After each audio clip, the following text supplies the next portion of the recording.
Which is better, love మ్యారేజా లేదు అంటే అరేంజ్ మ్యారేజా? ఎక్స్ట్రా మ్యారిటల్ అఫైర్స్ అన్నీ కూడా తప్పు రీజన్స్కి జరగవు. ఇంట్లో ఎమోషనల్ నీడ్స్ మీట్ అవ్వకపోతే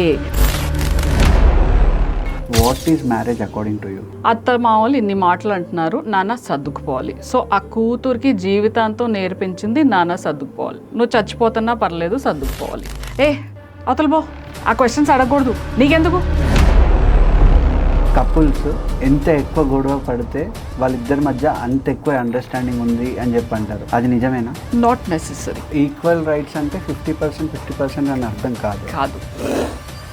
ఎవ్రీ 7 yearsకి we are not the same person. ఇప్పుడు జెన్జీస్, జెన్ ఆల్ఫా వాళ్ళు ఆఫీస్కి టైంకి రాకపోవచ్చు, కానీ వాళ్ళు 10 రిలేషన్షిప్స్లో ఉన్న దాంట్లో నిజాయితీ ఉంటుంది. నాకు ఇవాళ ఫీలింగ్స్ పోయాయి అంటే నేను ఇవాళ నా పార్ట్నర్ని కూర్చోపెట్టి చెప్తాను, ఐమ్ సారీ, నాకు ఈ ఫీలింగ్స్ పోయాయి. మగవాళ్ళు బయటికి వెళ్ళేవాళ్ళు, హంటింగ్ చేసేవాళ్ళు, వాళ్ళు ఫుడ్ తెచ్చేవాళ్ళు, వాళ్ళకి ఎక్కువ నాలెడ్జ్ ఎక్స్పీరియన్స్ ఉంది కాబట్టి వాళ్ళు ప్రొటెక్ట్ చేయగలరు. వాళ్ళు విమెన్కి చెప్పగలరు ఎలా ఉండాలి ఏంటి, ఎస్పెషలీ డ్యూరింగ్ పీరియడ్స్ టైం. ఆ వాసనకి, బ్లడ్ వాసనకి జంతువులు, వైల్డ్ యానిమల్స్ అట్రాక్ట్ అయిపోయి వచ్చి హార్మ్ చేసేవి. సో ఆ పర్టిక్యులర్ ఈరాలో అది అవసరం. డాడ్స్ లిటిల్ ప్రిన్సెస్ వల్ల వచ్చే problems are very less compared to mama's boy. మీ ఎమోషనల్ మెచ్యూరిటీ మీద మీరు వర్క్ చేస్తే మీరు ప్రతిదీ కాన్షియస్గా చూస్తారు, అది అవసరం ఉందా లేదా.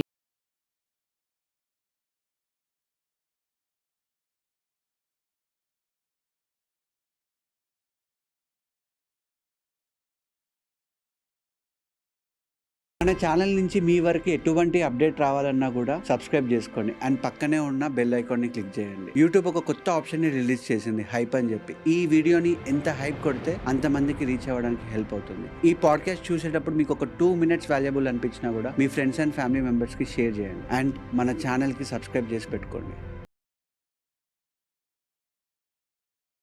హలో అపర్ణ గారు, ఎలా ఉన్నారు? హలో అక్షయ్ గారు, I'm good, thank you. Welcome to Akshay Pabba. Thank you. So what is marriage according to you? I think it's very subjective. To each person, his own. నాకున్న definition of marriage can be very different from another person. It depends on what you are seeking from marriage. So there are people who might be seeking only financial stability. అది దొరికితే నాకు చాలు. So that is marriage for me. Some people might be seeking physical security. My husband takes care of me physically or my wife pampers me. That is good for me. So it's very subjective. నాకేం కావాలో, నాకు ఆ needs meet అవుతుంటే then that's ideal marriage for me. Divorce rates అనేటివి చాలా పెరిగాయి కంపేర్టివ్లీ previous. So divorces ఎందుకు పెరిగాయి? షూర్. సో ఇక్కడ కొంచెం contradiction Akshay, but I will try to answer this. One ఏంటంటే చాలా సప్రెస్డ్గా బ్రతికేవాళ్ళు. బాధలున్న అమ్మ చెప్పేది కూతురికి, నాన్న సర్దుకుపోవాలి. కూతురు చెప్తుంది మొగుడు కొట్టాడు, నాన్న సర్దుకుపోవాలి. అత్త మామూలు ఇన్ని మాటలు అంటున్నారు, నాన్న సర్దుకుపోవాలి. సో ఆ కూతురికి జీవితాంతం నేర్పించింది నాన్న సర్దుకుపోవాలి. నువ్వు చచ్చిపోతున్నా పర్లేదు, సర్దుకుపోవాలి. లిటరలీ హిందీలో అంటారు, అంటే మనం ఒక పెళ్లి కూతురుగా వెళ్తే మన శవమే అత్తగారింటి నుంచి బయటికి రావాలి అని ఒక సామెత ఉంది. సో అంత స్ట్రాంగ్గా ఆడపిల్లల్ని అప్పుడు కండిషన్ చేసి పెట్టారు. ఇప్పుడు లిటరసీ రేట్ ఎక్కువ అయ్యి వాళ్ళకి బయట ప్రపంచం తెలిస్తే, వాళ్ళ ఎమోషనల్ అవేర్నెస్ ఎంతైతే ఎలా ఎక్కువ అవుతుందో వాళ్ళకి అర్థమవుతుంది, ఇది తప్పు, ఇది కరెక్ట్ కాదు, నేను మనిషినే, నేను ఇలా గొడ్డు చాకిరి చేసే అవసరం లేదు, నాకు మైండ్ ఉంది, నాకు హార్ట్ ఉంది. ఇదంతా ముందు నొక్కేసేవాళ్ళు. సో ఆటోమేటిక్గా నేను ఎప్పుడైతే I start choosing myself, నేను ఒక మనిషినే అనే నాకు అర్థమైపోతే definitely I'm going to raise my voice.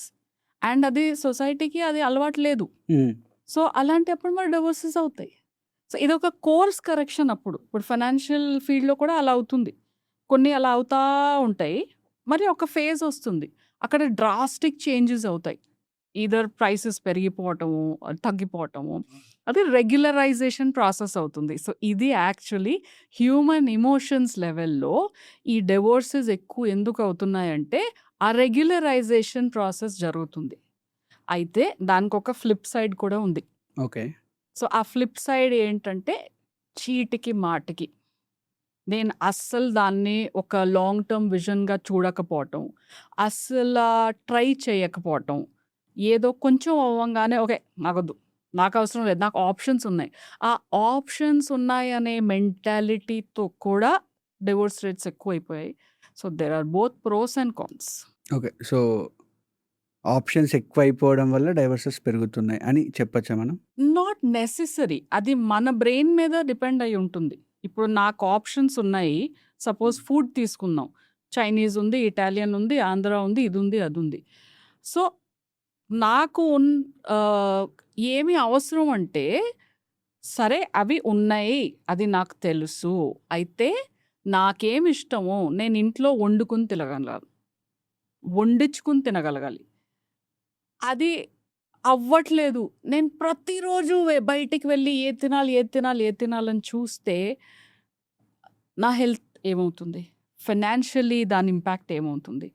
Thought is important. నాకేం కావాలో how can I have stability in thought? ఒక సస్టైనబిలిటీ క్రియేట్ చేసుకోవాలి.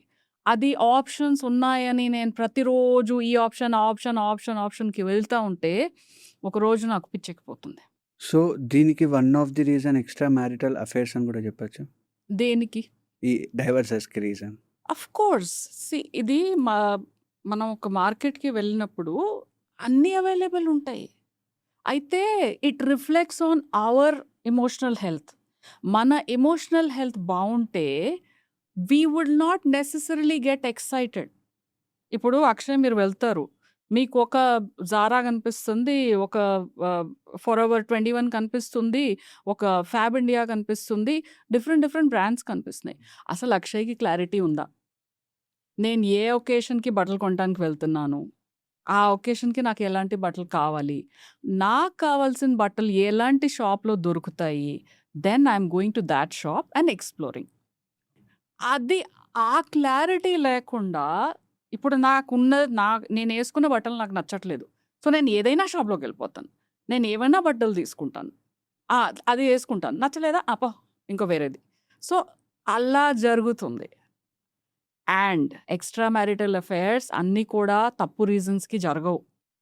ఇంట్లో ఎమోషనల్ నీడ్స్ మీట్ అవ్వకపోతే, ఇంట్లో కమ్యూనికేషన్ లేకపోతే, ఆ ఫ్రస్ట్రేషన్ ఎందుకొస్తుంది? ఆ డిస్సాటిస్ఫాక్షన్ ఎందుకొస్తుంది? Why are we not able to express to our partners? మన పార్ట్నర్‌కి మనం ఎందుకు చెప్పలేకపోతున్నాం? నాకేం నచ్చట్లేదు. నాకింకా ఏం కావాలి? ఆ రీజన్స్ ఏముంటాయి ఒక పార్ట్నర్‌కి ఓపెన్‌గా చెప్పుకోలేకపోవడానికి? అవి యాక్చువల్లీ పేరెంటింగ్ నుంచి స్టార్ట్ అవుతాయి. సో, నేను చిన్నప్పుడు నాకు అప్పుడు ఫిల్టర్స్ లేవు. నేనేదో 2 ఇయర్స్, 3 ఇయర్స్, 4 ఇయర్స్ అప్పుడు నాకు ఏది కనిపిస్తే క్యూరియాసిటీతో నేను కొన్ని క్వెషన్స్ అడుగుతాను. ఆ క్వెషన్స్ అడిగినప్పుడు వాళ్ళు బిజీగా ఉంటామో, లేకపోతే వాళ్ళకి సిగ్గో, వాళ్ళు ఆన్సర్ చేయలేకపోతున్నారో, "ఏహ్! అవతల పో. ఆ క్వెషన్స్ అడగకూడదు. నీకెందుకు?" సో, అలా అన్నప్పుడు ఆ పిల్లలకి ఏమనిపిస్తుందో, ఓహో! నేను తప్పు చేశానా? సో, వాళ్ళు జాగ్రత్త పడడం స్టార్ట్ చేస్తారు. ఓహో! నేను అడిగే ముందు ఆలోచించాలి. Of course it is correct. However వాళ్ళకి రీజన్ చేసి చెప్పినప్పుడు వాళ్ళు హర్ట్ అవ్వరు. హ్మ్. కానీ ఇలా చెప్పినప్పుడు ఇమ్మీడియేట్‌లీ వాళ్ళకి ఏం సేఫ్ ఫీల్ అవుతుందంటే, ఓకే. నేను క్వెషన్స్ అడగకపోతే అది సేఫ్. హ్మ్. నా కోసం బెటర్. నేను ఎక్స్‌ప్రెస్ చేయంగానే నా మీద అరుస్తున్నారు. లేదంటే నాకు తప్పు ఫీలింగ్ తెప్పిస్తున్నారు. ఓహో! I'm feeling shame. I'm feeling guilt. So, I'm not feeling good about asking questions. I'm not feeling good about expressing.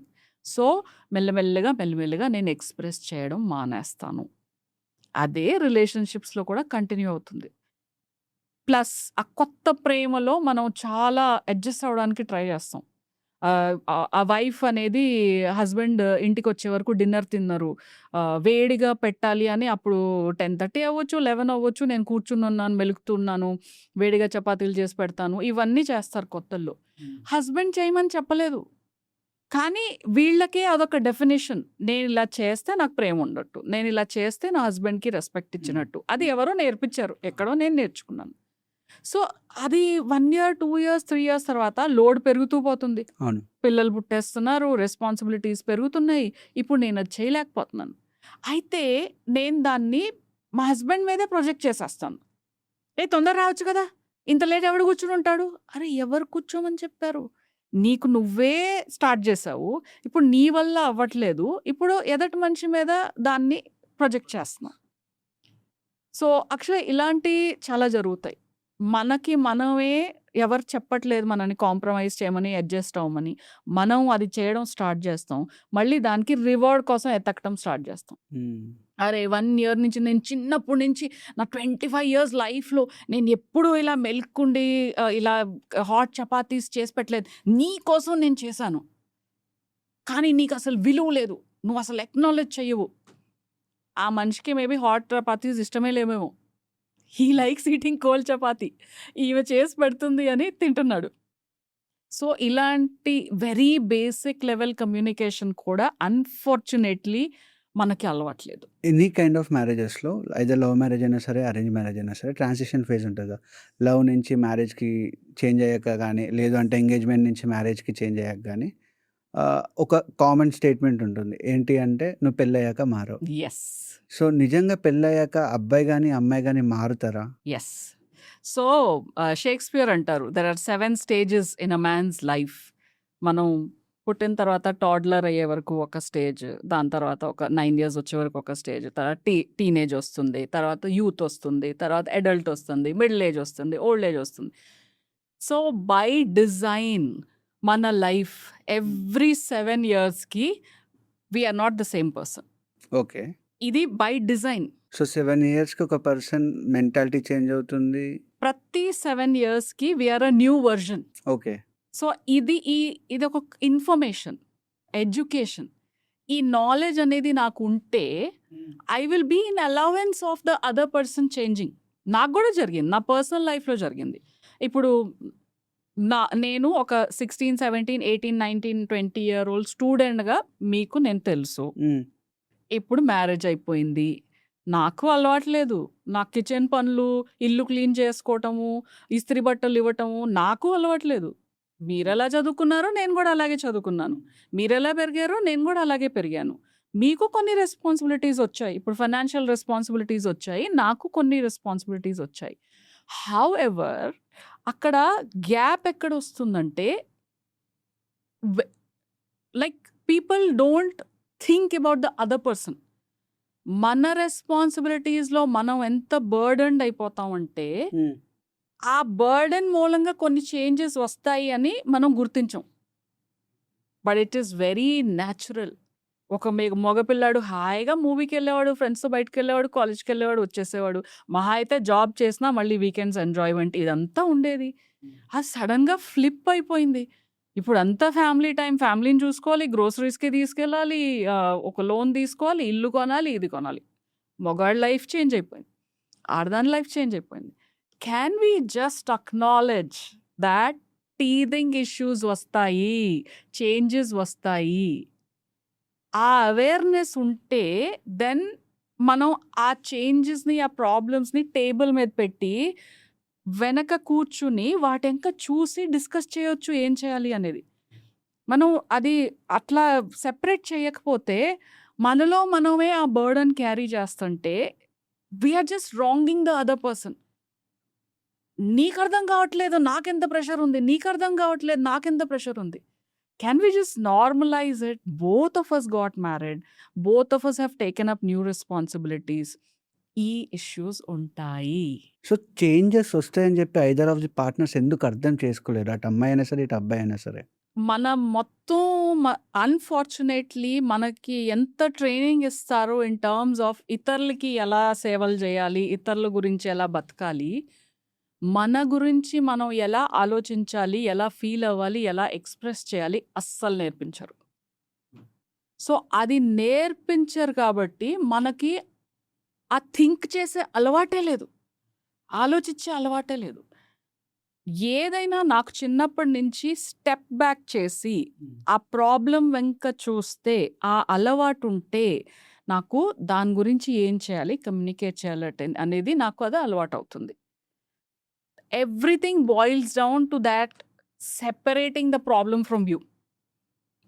నేను ప్రాబ్లం కాదు, ఎదటి మనిషి ప్రాబ్లం కాదు, అక్కడ ప్రాబ్లం ఉంది. సో మనం ఇద్దరం కలిసి ఆ ప్రాబ్లమ్ని సాల్వ్ చేయొచ్చు. ఎప్పుడైతే మనం ఆ ప్రాబ్లమ్ని మనతో వేరు చేయడం నేర్చుకుంటామో, then the next step will be communication. Acknowledgement is the first step. So మీరు డీల్ చేసిన కేసెస్లో కానీ క్లయింట్స్లో కానీ ఎనీ స్టోరీ అంటే మీరు మర్చిపోలేంది? ఒకటి చెప్తాను. There was a lady, she was under going post partum depression. So delivery అయింది. చాలా కేరింగ్ ఫ్యామిలీ.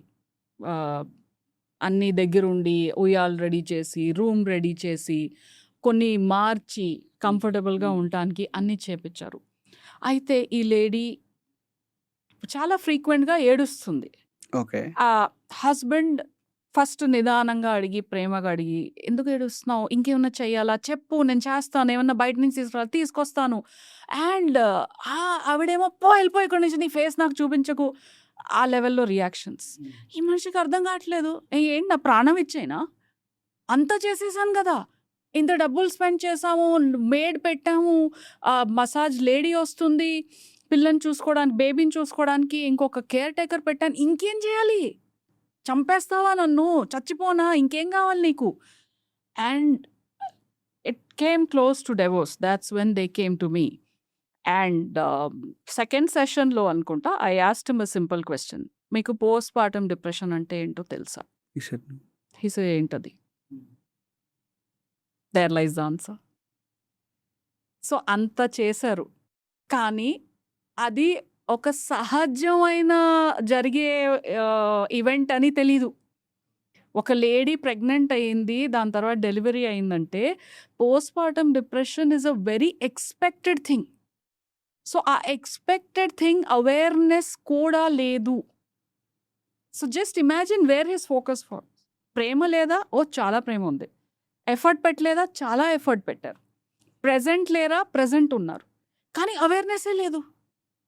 సో నా వైఫ్ ప్రెగ్నెంట్ అవుతుందంటే, ఓకే, ప్రెగ్నెన్సీలో ఏమేమి చేంజెస్ వస్తాయి, డెలివరీ తర్వాత ఏమేమి చేంజెస్ వస్తాయి, ఇమోషనల్లీ మనం ఆలోచించట్లేదు. ఎప్పుడు ప్రొవైడర్ లాగా నేను డబ్బులతో ఏం చేంజెస్ చేయగలను, నాకు ఫిజికలీ ఏం కనిపిస్తున్నాయో అక్కడ ఏం చేంజెస్ చేయగలను, అవి చూస్తున్నాం. కానీ ఇమోషనల్లీ ఏం తేడాలు వస్తాయి, ఇమోషనల్లీ నేను ఎలా సపోర్ట్ చేయగలను, how can I hold space for my wife who is undergoing postpartum depression. Just in 3 sessions, she profusely cried and apologized. I am so sorry. You did so much I could not acknowledge. I'm so sorry. I was going through this and I took it out on you. And he cried and acknowledged. I'm so sorry. నాకు అసలు తెలియనే తెలీదు నీ బాడీలో ఇలా జరుగుతుందని. I'm so sorry. Just 3 sessions. So కొన్ని సార్లు అది basic awareness is all you need. అంటే అక్కడ తప్పు ఎవరిది? అవేర్నెస్ లేకపోవడం వల్ల? అది తప్పు అని అనను, మన సిస్టమ్సే మనల్ని ఫెయిల్ చేస్తున్నాయి. ఇప్పుడు బేసిక్ ఎటికెట్స్ ఉన్నాయి, లైఫ్ స్కిల్స్ ఉన్నాయి, అవి ఐడియల్లీ పిల్లలు స్కూల్స్లో నేర్చుకోవాలి, కానీ ఎవరు నేర్పిస్తున్నారు? No one. మన సిలబస్సే ఆ హిస్టరీలో అది జరిగింది. ఇప్పుడు మనం మ్యాథ్స్ అంతగా తన్నులు తిని ట్యూషన్లకు వెళ్ళి చదువుకున్నాం. I'm not saying it's useless, but it's a very small part of what the child needs. A majority of the part అక్కడ లైఫ్ స్కిల్స్లో ఉంది, అది నేర్పించట్లేదు. టీచర్ వద్దంటే ఇంకా నోరు తెరవకూడదు. అరే, what if the teacher is wrong? So ఆ భయపెట్టి ఫియర్తో లీడ్ చేసే సిస్టమ్ ఏదైతే ఉంటుందో అది స్కూల్స్లో ఉంది, అది పేరెంటింగ్లో ఉంది, అది రిలేషన్షిప్స్లో ఉంది. That if that fear is replaced by awareness, by information, by education, it will be very different. The way things will be handled చాలా డిఫరెంట్ ఉంటుంది. కపుల్స్ ఎంత ఎక్కువ గొడవ పడితే వాళ్ళిద్దరి మధ్య అంత ఎక్కువ అండర్స్టాండింగ్ ఉంది అని చెప్పి అంటారు, అది నిజమేనా? Not necessary. కాన్ఫ్లిక్ట్ అనేది అవసరం. బికాస్ కాన్ఫ్లిక్ట్ అవ్వట్లేదంటే ఆ రిలేషన్షిప్లో లైఫ్ లేదన్నట్టు. మనం కూరగాయలు తెచ్చుకుంటాం, వంట చేస్తాం, ఆ ప్రాసెస్ నడుస్తుంది. నేను కూరగాయలు తెచ్చుకున్నాను, వంట చేస్తున్నాను, తింటున్నాను. ఎప్పుడో ఏదో కూరగాయ ఎక్స్ట్రా వస్తుంది, ఎప్పుడో ఏదో ఒక కూరగాయ చెడిపోతుంది. అస్సలు ఎక్స్‌ట్రా రాకుండా, అస్సలు చెడిపోకుండా, అస్సలు అన్నీ ప్రతిరోజు కరెక్ట్‌గా కుదిరితే there's something missing there. Either we have become robots. Because human tendency కొన్ని స్లిప్స్ అవుతాయి. Those are opportunities. ఇప్పుడు కూరగాయలు ఎక్కువ తెచ్చుకున్నానంటే ఓకే. వేస్ట్ అయిపోయింది. అప్పుడు నాకు అర్థమవుతుంది. ఓకే. నేను ఇంత క్వాంటిటీ తెచ్చుకుంటే అది నేను కన్జ్యూమ్ చేయలేను. సో, అలా మనకి కాన్‌ఫ్లిక్ట్స్ ఆర్ ఆపర్చునిటీస్. ఆ కాన్‌ఫ్లిక్ట్ ఎందుకొచ్చింది? ఏం జరిగిందక్కడ? How could I have behaved differently? How could I have communicated differently? అవి మనం నేర్చుకుంటాం. So, over a period of time conflicts అవుతా ఉంటే it's a good sign. However conflict resolution ఎలా అవుతుంది? అది చాలా ఇంపార్టెంట్. కాన్‌ఫ్లిక్ట్ అవుతుంది గానీ దాన్ని పక్కన పడేస్తున్నాం. We are moving on. That's not a healthy conflict. అది అంటే వి ఆర్ సప్రెసింగ్ ఇట్. ఎవరో లెక్కలు పెడుతున్నారు. ఒక్క పార్ట్నర్ లెక్క పెడుతున్నాడు. Could be the male, could be the female. అది ఏదో రోజు బాంబ్ బ్లాస్ట్ అవుతుంది. సో, ఆ కాన్‌ఫ్లిక్ట్ అయింది. That's a healthy sign. అదొక opportunity. But how are we resolving the conflict? మనం రెస్పెక్ట్‌ఫుల్లీ మాట్లాడుకుంటున్నామా లేదా? ఫస్ట్ ఆఫ్ ఆల్ మాట్లాడుకుంటున్నామా లేదా? రెస్పెక్ట్‌ఫుల్లీ మాట్లాడుకుంటున్నామా లేదా? Or we open to listening? వాళ్ళేం చెప్తున్నారో, నేను కోపం అంతా నా బ్యారియర్స్‌ని నేను డౌన్ చేసి అది వినాలి. వాళ్ళ పర్స్పెక్టివ్ అర్థం చేసుకోవడానికి ట్రై చేయాలి. నాకు కూడా ఆపర్చునిటీ కావాలి. నేనెలా ఆలోచిస్తున్నాను? నా పర్స్పెక్టివ్ ఏంటి? అది నేను చెప్పుకోవడానికి నాకు కూడా ఒక ఎదట మనిషి స్పేస్ హోల్డ్ చేయాలి. ట్రూ. సో, అలా జరుగుతా ఉంటే, కాన్‌ఫ్లిక్ట్ అవుతూ ఉంటే, కాన్‌ఫ్లిక్ట్ హెల్తీగా రిజాల్వ్ అవుతూ ఉంటే, అప్పుడు ఆ 2 individuals they grow together in the relationship. So, మీ దగ్గరకొచ్చిన కేసెస్‌లో ఏదైనా ట్రస్ట్ రిలేటెడ్‌గా ఫేస్ చేసిన వాళ్ళున్నారా? చాలా ఉంటాయి. So, there was this couple who was in their mid 50s. వాళ్ళకి పెళ్లయిపోయి ఆల్రెడీ 35, 30 ఆడ్ ఇయర్స్ అయిపోయింది. ఓకే. 18 ఇయర్స్ ముందు వైఫ్ ఒక టైంలో స్లిప్ అయ్యారు. So, she's had physical intimacy with some other man. And that's a single incident that happened. అది 18 years తర్వాత హస్బెండ్‌కి తెలిసింది. ఓకే. పెళ్ళయ్యాక 18 ఇయర్స్ తర్వాత ఆ విషయం హస్బెండ్‌కి తెలిసింది. పెళ్ళయ్యాక 18 ఇయర్స్ తర్వాత ఇద్దరు పిల్లలు పుట్టాక, పిల్లలు ఆల్మోస్ట్ పెద్దవాళ్ళయ్యాక, అప్పుడు హస్బెండ్‌కి తెలిసింది 18 ఇయర్స్ ముందు అలా జరిగిందని. సో, ఇప్పుడు ఆల్మోస్ట్ డివోర్స్ సిట్యుయేషన్ వచ్చేసింది. ఆ వైఫ్ ఏం చెప్తుందంటే, I am apologetic. I am guilty. I feel shame for what happened. However, I have analyzed and I have understood why it happened. ఆ టైంలో ఆ హస్బెండ్ అబ్రాడ్ ఉన్నారు అండ్ ఫైనాన్షియల్ నీడ్స్ ఉన్నాయి. So, తప్పలేదు. పెళ్ళయ్యాక హస్బెండ్ అబ్రాడ్‌లో ఆ ఇన్సిడెంట్ జరిగినప్పుడు ఆ హస్బెండ్ వేరే కంట్రీలో ఉన్నారు. సో, ఫైనాన్షియల్ నీడ్స్ ఉన్నాయి. ఫైనాన్షియల్ నీడ్స్ ఉన్నాయి కాబట్టి అతను రాలేరు. ఈవిడికి చాలా ఓవర్‌వెల్మింగ్ అయిపోయింది. ఈ ఇద్దరు పిల్లలు ఎవరికీ చెప్పుకోవడానికి లేదు. అతను సంవత్సరానికి ఒక్కసారి కూడా రాలేకపోతున్నారు. ఫిజికల్ నీడ్స్ ఉన్నాయి, ఎమోషనల్ నీడ్స్ ఉన్నాయి. And she kept expressing. తను ఫీలింగ్స్‌ని కంట్రోల్ చేసుకోలేకపోయింది. తను ఎక్స్‌ప్రెస్ చేసింది. సో, అక్కడ ఒక 10 డేస్‌లో చాలా ఇన్సిడెంట్స్ జరిగాయి అనుకోండి. పిల్లలు బాగా విసిగిచ్చేసారు. ఆవిడ ఒంట్లో బాగోలేదు. She is feeling like she is all alone. Husband ఏమో ఒకటే మాట అంటున్నాడు, నేను వస్తానులే. ఎప్పుడొస్తావు? నాకిప్పుడు అవసరం. I just need you. She is kept expressing that. I'm not saying that behaviour is justified. అయితే ఇప్పుడు తను ఎక్స్‌ప్రెస్ చేసినప్పుడు ఆ ఇంటెన్సిటీ ఆ ఎదటి మనిషికి అర్థం అవుతుందా లేదా? She is screaming, I need you. నాకు అనవసరం. నువ్వు ఫైనాన్షియలా ఏదా అనవసరం. I'm telling you I need you now. But ఆ మనిషికి అది అంత పెద్ద ఇంటెన్సిటీగా అనిపించట్లేదు. ఎందుకని?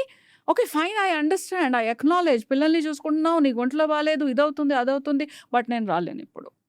It's a very genuine situation. However ఇప్పుడు ఆ పరిస్థితిలో ఆ మగతను he was that soft space holder for her. కి ఈ పనులున్నాయా? పర్లేదు. ఈ 2 నేను చేసేస్తాను. ఓహ్! నీకు ఒంట్లో బాలేదా? పిల్లల్ని నేను పిక్ చేసుకుంటాను. స్ అండ్ అలాంటి టైంలోనే ఆ మనిషి ఇంట్లో గూడా అతని వైఫ్‌తో చాలా గొడవలు జరుగుతున్నాయి. ఓకే. సో, ఇక్కడ what he needs somebody should here me. Somebody should respect me. What she needs కొంచెం ఎవరైనా వచ్చి నన్ను ఒక వాటేసుకోవటం, ఒక అర్థం చేసుకోవటం, కొంచెం నన్ను నా బర్డెన్ తగ్గించడం. It has nothing to do. Intention లేదు అక్కడ చీట్ చేసే అవసరం. బట్ ఆ మనిషి రిక్వైర్మెంట్, ఈవిడ రిక్వైర్మెంట్ ఒక వల్నరబుల్ సిట్యుయేషన్‌లో అది జరిగిపోయింది. సో, అది కరెక్టేనా మరి? కరెక్ట్ కాదు. అయితే we are all human beings. అందుకని we have to be very observant of the intensity.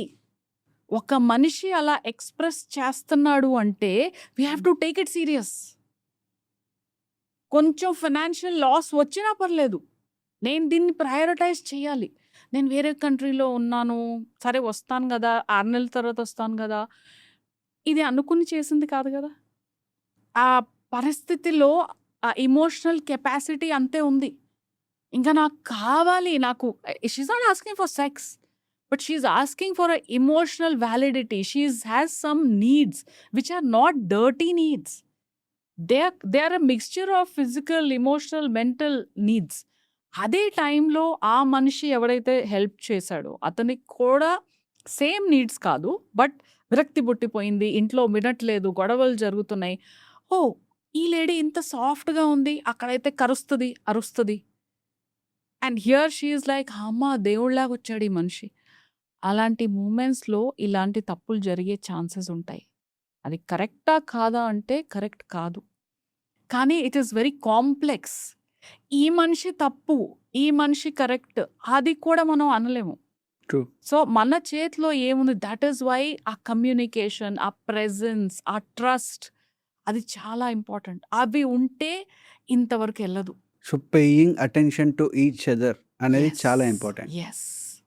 Observing, acknowledging, taking action is important. Observe చేసి వదిలేస్తే ఆ ఎదటి మనిషికి తెలియని కూడా తెలీదు మీరు అబ్జర్వ్ చేశారని. అక్నాలెడ్జ్ చేసి వదిలేస్తే ఓకే అక్నాలెడ్జ్ చేసావు బట్ దాని గురించి ఏం చేసావు? Okay. So all the steps are important. మిమ్మల్ని హ్యాపీగా చూసుకోవడం కోసమే కష్టపడుతున్నా అని చాలామంది హస్బెండ్స్ అంటారు. కానీ ఆ ప్రాసెస్‌లో వాళ్ళ ఫ్యామిలీని ఇగ్నోర్ చేస్తారు. అండ్ ఆ ప్రాసెస్‌లో వాళ్ళ వైఫ్ చాలా ఎమోషనల్‌గా వీక్ అవుతుంది. దానికేం సొల్యూషన్ లేదా? ఉంది. అస్యూమ్ చేయకుండా అండర్స్టాండ్ చేస్తే సరిపోతుంది. Happiness, what is the definition of happiness for your wife? ఇప్పుడు ఒక ఎగ్జాంపుల్ ఇస్తాను. ఒక లేడీ సేమ్ రీజన్ ఏంటంటే మా హస్బెండ్ డబ్బులు సంపాదిస్తున్నాను, బిల్డింగ్లు కట్టేసాను, ఇది నీకోసమే కదా అంత చేసేది, పైన నువ్వు ఏడుస్తూ ఉంటావు అని చెప్తున్నాడు. అప్పుడన్నా మీకు ఒక ఎగ్జాంపుల్ ఇస్తాను ఏం జరిగింది. నన్ను ఒక 7 స్టార్ రిసార్ట్‌కి తీసుకెళ్లారు. యానివర్సరీ మాది. వెళ్ళాము. వెళ్ళినప్పటి నుంచి కాలు కింద పెట్టి కూర్చో, అది చాలా ఎక్స్‌పెన్సివ్, జాగ్రత్త అది ఇరిగితే చాలా ఇది. నేను లంచ్ టైంలో నోరు తెరిచి అలా ఫుడ్ ఆర్డర్ చేయబోతున్నాను. నీకు తెలీదులే నేను చేస్తాను. నేను ఆల్రెడీ ప్లాన్ చేశాను ఏం చేయాలని. చాలా ప్లాన్ చేసి ఎలాబరేట్‌గా మెనూ ఆల్రెడీ నేను డిసైడ్ అయ్యాను. అలా చేస్తూ ఎక్కడికెళ్ళాలి, ఎలా చేయాలి, ఎలా కూర్చోవాలి, ఎలా నుంచోవాలి మొత్తం అతను ప్లాన్ చేశాడు. ఎండ్ ఆఫ్ ద డే ఆవిడ మూడ్ ఆఫ్ ఉంది. అయితే సరిపోలేదా నీకు? నేను ఇంత చేశాను నీకోసం, ఇంత ఎక్స్‌క్లూజివ్ ప్లేస్ ప్లాన్ చేశాను. నీకు తెలుసా ఎంత కష్టమో ఆ ప్లేస్ బుక్ చేయడం. సంవత్సరం నుంచి నేను చేస్తుంటే ఆ ప్లేస్ దొరికింది ఎక్సెట్రా, ఎక్సెట్రా. అండ్ సో నేను అడిగాను ఆవిడని, what is your definition of happiness అని. అప్పటినా నాకు ఇదంతా నచ్చదు. ఆ 7 స్టార్‌లో కూర్చొని నీకు బిహేవ్ చేయడం రాదు, నీకు తినటం రాదు, నీకు ఆర్డర్ చేయడం రాదు, ఇదంతా వినే కన్నా నన్ను ఏదో ఒక చిన్న స్ట్రీట్ జాయింట్‌కి తీసుకెళ్ళి నీకేం కావాలో అది ఆర్డర్ చేసుకో, థమ్స్ అప్ తాగుతూ, ఐస్ క్రీమ్ తింటూ రోడ్ల మీద తిరిగితే నాకు అది happiness. So he didn't even bother to understand what is happiness for her. అతని డెఫినిషన్ ప్రకారంగా he expects her to be happy. అది ఎలా కుదురుతుంది? మళ్ళీ కమ్యూనికేషనే. కమ్యూనికేట్ చేసి కనుక్కోవాలి. What is the other persons definition of happiness? వాళ్ళకేం కావాలి? అండ్ ఇంతకుముందు కూడా మీరు చెప్పేటప్పుడు ఎమోషన్ అని చెప్పి అన్నారు కదా! We need to understand emotions అని చెప్పి. సో, అసలు ఎమోషన్స్ అంటే ఏంటి? ఎమోషన్స్ అంటే ఏంటి అంటే, ఎదట మనిషి ఎలా ఫీల్ అవుతున్నాడు. Emotional maturity is what I was referring to. So, emotional maturity మన కెపాసిటీ మనని అర్థం చేసుకోవడానికి, ఎదటి మనిషిని అర్థం చేసుకోవడానికి. సో, ఆ అర్థం చేసుకోవటానికి చేసే ప్రయత్నాన్ని అది ఎమోషనల్ మెచ్యూరిటీ. మా నాన్నలా చూసుకోవడం లేదు. మా అమ్మలా వండడం లేదు. ఈ కంపారిజన్ అనేది ఎంతవరకి కరెక్ట్? మీరు చెప్పండి నాకు అది కరెక్టా? బట్ అంటే ప్రతి కపుల్‌లో అది కామన్‌గా వచ్చే డైలాగ్స్ కదా! కరెక్ట్. అయితే అది కరెక్టా? కాదు. That's it. Actually if you are really particular about that, మా అమ్మ ఇలా ఉంటుంది, నాకు నా భార్యలో అమ్మే కావాలి. మా నాన్న ఇలా ఉండేవాళ్ళు, ఇలా ఉంటారు, నాకు కరెక్ట్‌గా ఇలాంటి హస్బెండే కావాలి. అయితే తొందరపడొద్దు. అలాంటి మనిషిని ఎతుక్కోండి. బిలియన్స్ ఆఫ్ పాపులేషన్‌లో ఎక్కడో దొరుకుతారు. ఎగ్జాక్ట్‌లీ మీ అమ్మ లాంటి వాళ్ళు ఎవరైతే they are willing to be exactly like your mother. But why do you want another mother in your life? అక్కడే ఏదో ఎమోషనల్ వూండ్ ఉంది. So there are two ways of looking at it. One is, okay, I don't want to understand why am I looking for another version of my mother. అది ఒకటి. పోనీ నేను అది పట్టించుకోవట్లేదు. Then have patience. Then you be clear. ఒక resume biodata లాగా prepare చేసుకోండి. నాకు ఇదే కావాలి. Then wait till you actually find somebody who is willing to be that. ఎవరినో తెచ్చి మా అమ్మలాగా ఉండాలి అనే ఎక్స్పెక్టేషన్ తప్పు. ఎడ్యుకేటెడ్ అమ్మాయి కావాలి కానీ జాబ్ చేయకూడదు, ఇంట్లో పనులు చేయాలి, అది తప్పు. ఎడ్యుకేటెడ్ అమ్మాయి కావాలంటే ఎడ్యుకేటెడ్ అమ్మాయి కొన్ని ఆస్పిరేషన్స్తో వస్తుంది. You have to accept them as a whole. You can't say educated ఉండాలి కానీ ఇంట్లో పనులు చేయాలి. So we have to be clear about that. ఇంతకుముందు మీరు చెప్పేటప్పుడు పేరెంటింగ్ అన్నారు కాబట్టి పేరెంట్స్ వచ్చేసి పిల్లల్ని చాలా ప్రొటెక్ట్ చేస్తారు. బట్ పెళ్లి విషయానికి వచ్చేసరికి ఒక స్ట్రేంజర్‌కి ఇచ్చి పెళ్లి చేస్తారు. సో, ఇది కరెక్టేనా మరి వాళ్ళ పిల్లల్ని స్ట్రేంజర్‌కి ఇచ్చి పెళ్లి చేయడం? మీకు ఆన్సర్ ఆల్రెడీ తెలుసు.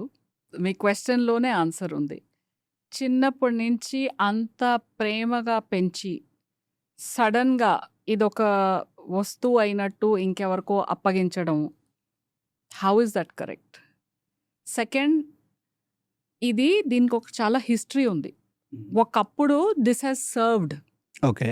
ఎందుకని కొన్ని హండ్రెడ్స్ ఆఫ్ ఇయర్స్ అగో ఇది ఒక సర్వైవల్ క్వశ్చన్.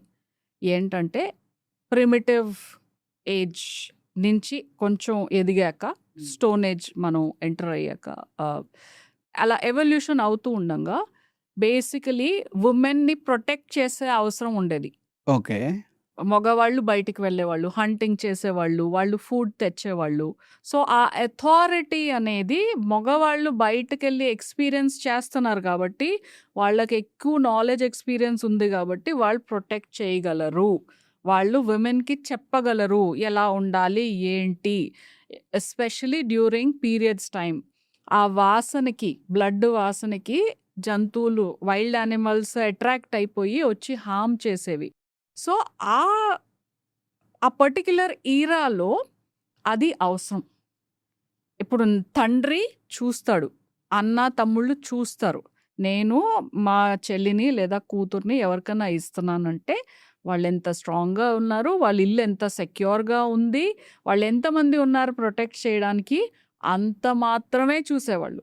బికాజ్ అంత మాత్రం అప్పుడు అవసరం. అప్పుడు ఇంత కాంప్లెక్స్ ఎమోషనల్ రిలేషన్‌షిప్స్ ఇవన్నీ లేవు. అవును. ఇప్పుడు రోజులు మారాయి. కానీ మనం ఇంకా అలాగే ఆలోచిస్తున్నాం. వీళ్ళకి ఎంత ఆస్తి ఉంది, వీళ్ళ కుటుంబం ఎలాంటిది, అంతవరకే ఆలోచిస్తున్నాం. సో అది అక్కడి నుంచి వస్తుంది. చాలా మనం చేసేవి సర్వైవల్ మోడ్‌లో నేర్చుకున్నవి బ్లైండ్‌గా కంటిన్యూ అయిపోతున్నాం. అది మారాలి. ఇప్పుడు మనకు అవసరం లేదు. We can drop it. So, ఎలా మారాలి? అగైన్ మీరు కాన్షియస్‌గా ఉంటే, మీ ఎమోషనల్ మెచ్యూరిటీ మీద మీరు వర్క్ చేస్తే, మీరు ప్రతిదీ కాన్షియస్‌గా చూస్తారు. అది అవసరం ఉందా? లేదా? అది you'll get your answers there. Which is better, love మ్యారేజా లేదు అంటే అరేంజ్ మ్యారేజా? లవ్ మ్యారేజ్ అయినా, అరేంజ్డ్ మ్యారేజ్ అయినా. ఇప్పుడు బేసికలీ లవ్ మ్యారేజ్ ఏంటి? I can't define love marriage. చాలా love marriages are people who are in love, but they are getting married with the blessings of their parents. So ఇప్పుడు దాన్ని love marriage అంటాం, arrange marriage అంటాం. Love cum arrange. Love cum arrange అంటాం. Basic definition ఏదైనా, love marriage అయినా, arrange marriage అయినా, any marriage where there is open communication between partners. Between partners, that is a healthy marriage. Love మ్యారేజ్లో కూడా ఇది లేకుండా ఉంటే అది హెల్దీ కాదు. అరేంజ్ మ్యారేజ్లో కూడా ఇది లేకుండా ఉంటే హెల్దీ కాదు. ఒక మ్యారేజ్ అనేది స్ట్రాంగ్ గా ఉండాలి అంటే ఇద్దరు పార్ట్నర్స్ మధ్యలో కమ్యూనికేషన్ అనేది ఓపెన్ గా ఉండాలి. ఎస్. అండ్ అనదర్ థింగ్, రెండిట్లో ప్రోస్ అండ్ కాన్స్ ఉన్నాయి. అరేంజ్ మ్యారేజ్లో కొన్ని అడ్వాంటేజెస్ ఉన్నాయి. వాళ్ళు బ్లైండ్గా వెళ్లకుండా బ్యాక్గ్రౌండ్ చెక్ చేస్తారు, వీళ్ళెవ్వరు, ఎక్కడి నుంచి వచ్చారు, వాళ్ళ ఫ్యామిలీ పద్ధతులు ఏంటి కనుక్కుంటారు. అయితే ఇమోషన్స్ పట్టించుకోరు. లవ్ మ్యారేజ్లో ఓన్లీ ఇమోషన్స్ పట్టించుకుంటారు, మిగతా ఏ కనుక్కోరు. సో ఏది ఇంపార్టెంట్? ఒక బ్యాలెన్స్ ఉండాలి. లవ్ మ్యారేజ్లో బ్లైండ్గా ఫ్లో అవ్వకుండా అసలు ఈ మనిషి ఏంటి, ఎక్కడి నుంచి వస్తున్నాడు, because there is lot of history there. ఒకవేళ ఈ మనిషికి వీళ్ళ అమ్మ నాన్నతో పడట్లేదు అంటే అక్కడ ఏదో ఉంది. సో అది ఏంటి? How would it have impacted him? If he is impacted, how will that show up in the relationship? చాలా కనెక్షన్స్ ఉంటాయి. మనకు కొన్ని పెద్దవాళ్ళు చేసేవి రీజన్స్ ఆర్ కరెక్ట్, బట్ ఆ రీజన్స్ ఎక్కడో లాస్ట్ అయిపోయి ఇప్పుడు బ్లైండ్గా చేస్తున్నారు. That is the problem. It is of high value that you actually sit down and understand. ఈ మనిషి ఎంత చదువుకున్నాడు, ఎక్కడి, even for the women, what are her interest, ఎక్కడి నుంచి వస్తున్నారు, వాళ్ళ కుటుంబం ఏంటి, వాళ్ళు జాయింట్ ఫ్యామిలీలో ఉన్నారా, సిబ్లింగ్స్ ఉన్నారా, ఒంటరిగా పెరిగారా. It shows a lot about how you have grown up and so how would your mentality be. These are two extremes. Arrange మ్యారేజ్లో ఇమోషన్స్ అస్సలు చూడట్లేదు. అరే ఆ మనిషికి ఈ అమ్మాయి ఇష్టమా లేదా, ఈ అమ్మాయికి అబ్బాయి ఇష్టమా లేదా, పెద్దరికంగా ఆ లెవెల్లో ఫైనాన్షియల్లీ మ్యాక్రో లెవెల్లో కలిసిపోతే పెళ్ళిళ్ళు చేసేస్తున్నారు. ఇప్పుడు రివర్స్ లవ్ మ్యారేజ్ పెళ్ళిళ్ళు ఎలా అవుతున్నాయి అంటే, నాకు అతను ఇష్టం, అతనికి నేను ఇష్టం, నేను పెళ్లి చేసేసుకుంటున్నా. They are not at all getting deeper into okay where is he coming from, what kind of a family, what kind of a financial stability, నాకేం కావాలి, అతనికి ఏం కావాలి, బియాండ్ ద లవ్. లవ్ని పక్కన పెడితే మనం ఏంటి అనేది ఒక క్వశ్చన్ ఇంపార్టెంట్. అక్కడ అరేంజ్ మ్యారేజెస్లో రివర్స్, ఇవన్నీ పక్కన పెడితే అసలు ఇమోషనల్ ఈక్వేషన్ ఏంటి. సో అది రెండు యాక్చువల్లీ కలిస్తే that is the right balance. Mama's boy లాగా ఉంటే రిలేషన్షిప్లో చాలా ప్రాబ్లం అవుతుంది అని చెప్పి అంటారు కదా. అదే డాడ్స్ లిటిల్ ప్రిన్సెస్ లాగా ఉంటే ప్రాబ్లం ఏముండదా? అఫ్ కోర్స్ ఉంటుంది.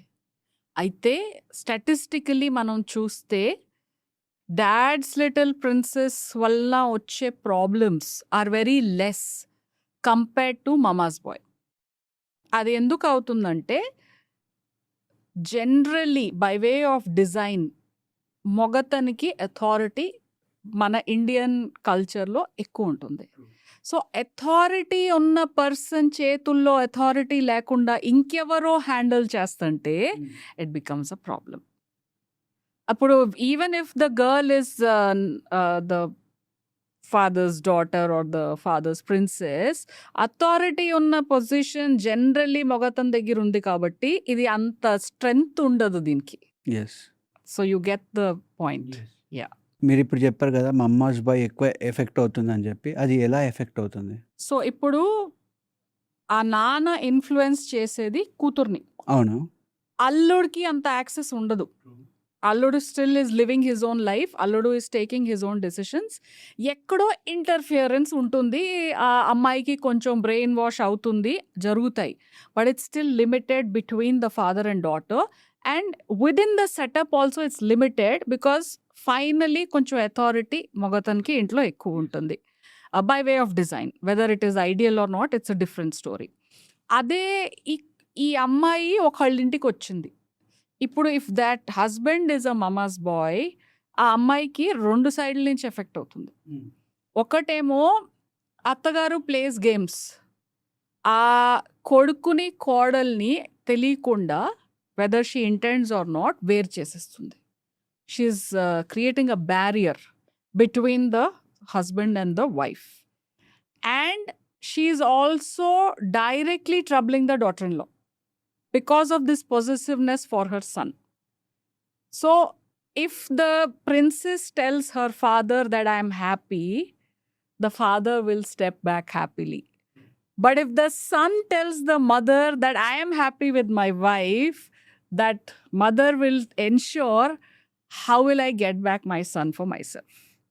So there's a lot of difference. So possessiveness అనేది మదర్కి ఎక్కువ ఉంటుంది. ఫాదర్ పొసెసివ్నెస్ కూతురుకి వచ్చేది రక్షణ నుంచి వస్తుంది.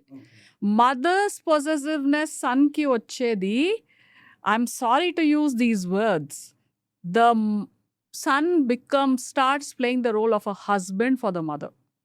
ఇలాంటి కేసెస్లో మ్యాక్సిమం ఆ మదర్ వాళ్ళ హస్బెండ్ యాబ్సెంట్ ఉంటారు. అతని దగ్గర నుంచి ఆ ఇమోషనల్ వ్యాలిడిటీ పొందలేదు కాబట్టి ఆ సన్ని ఎలా పెంచిందంటే, నాన్న నువ్వే నా కింగ్డమ్, నీ కోసం నేను లైఫ్ అయినా ఇస్తాను, you are this, you are that, you are that. ఇంకెవ్వరు ఆ లెవెల్ రీచ్ అవ్వలేరు, ఆ పొగడతం రీచ్ అవ్వలేరు, ఆ ప్యాంపరింగ్ రీచ్ అవ్వలేరు. సో ఇప్పుడు ఆ సన్కి it's become a vicious cycle. తల్లికి son is doing the emotional validity, సన్కి తల్లి is doing the emotional validity. How will he form a healthy relationship with his wife? So how to overcome that? Who has to overcome it? Ideally, the mother should be able to cut the cord. తల్లి ఎప్పుడైతే కొడుకు పెళ్లి చేసుకుంటున్నాడు, లేదంటే girl friend వచ్చింది లైఫ్లో, ఆ decision వచ్చాక ఆ తల్లి కార్డ్ కటింగ్ స్టార్ట్ చేయాలి. నాన్న హెయిర్ కట్ చేయించుకున్నావా, నాన్న అన్నం తిన్నావా, నాన్న నేను చేసి పెడతాను నాన్న, నీకేం చెప్పు నాన్న. అరే 25-year-old man, don't forget he's a 25-year-old man. Don't treat him like your 12-year 13-year-old son. So తల్లి అనేది అది నేర్చుకోవాలి. She has to create that boundary. In fact, she should say, అతను వచ్చి అలా pamper చేయించుకుంటున్నా, there's nothing wrong with getting pampered.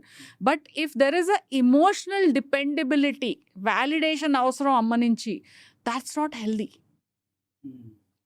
So ఇక్కడ ఇద్దరు they have to work. తల్లి కూడా ఆ కార్డ్ కటింగ్ చేయాలి, కొడుకు కూడా as he is realizing then he should understand, okay, I will not stop loving my mother, I will not stop respecting my mother, I will hold space for her. However, this space is my wife's right, this space is my girlfriend's right, my mother cannot interfere in this space. So మీ దగ్గరకు వచ్చిన క్లయింట్స్లో ఎవరైనా ఒక అత్త వల్ల problem face చేసి వచ్చిన వాళ్ళు ఉన్నారా? ఉన్నారు. సో ఒక నార్త్ ఇండియన్ లేడీ, ఆవిడ చాలా ఇలా ఇంట్లో కూడా అదే చూసింది. వాళ్ళ అమ్మ చేయడం, వాళ్ళ నానమ్మ ఎలా బిహేవ్ చేసేవాళ్ళు, వాళ్ళ నానమ్మ మాటలు విని వాళ్ళ నాన్న అమ్మని ఎలా టార్చర్ చేసేవాళ్ళు, చిన్నప్పటి నుంచి అది చూసే పెరిగింది. ఏదో నచ్చదు, కానీ ఏం నచ్చట్లేదో తనకు అర్థం కావట్లేదు. ఓకే. ఇప్పుడు తన పెళ్ళి అయ్యాక first of all it's a normalise behaviour.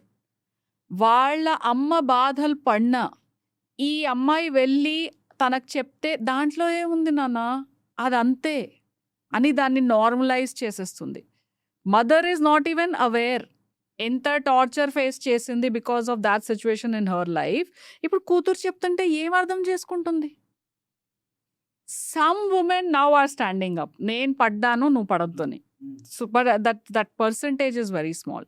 ఇప్పుడు ఈ అమ్మాయి కాన్ఫ్లిక్ట్, అందరు బాగానే ఉన్నారు, నాకెందుకు ఇది ఇంత గుచ్చుకుంటుంది?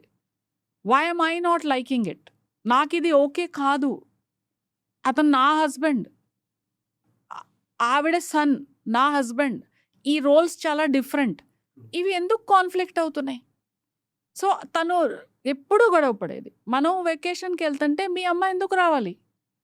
మీ అమ్మని తీసుకెళ్లాల్సిన వెకేషన్ నువ్వు వేరేగా ప్లాన్ చేయి, అందరం వెళ్దాం, దాన్ని ఫ్యామిలీ వెకేషన్ అంటారు. అవునా? మనం ఇద్దరం వెళ్ళే ప్రతి వెకేషన్లో మీ అమ్మ పని ఏంటి? అయితే గొడవ పెట్టుకుంటాడు. నీకు తెలుసా మా అమ్మ ఎంత కష్టంగా నన్ను పెంచిందో, ఇంట్లో పనులు చేసేది, మా నాన్న చనిపోయిన తర్వాత ఎంత చేసిందో నీకు తెలుసా, ఇవాళ నన్ను తననే వదిలేయమంటావా? సో నువ్వేం రోల్ ప్లే చేస్తున్నావు? What role are you playing for your mother?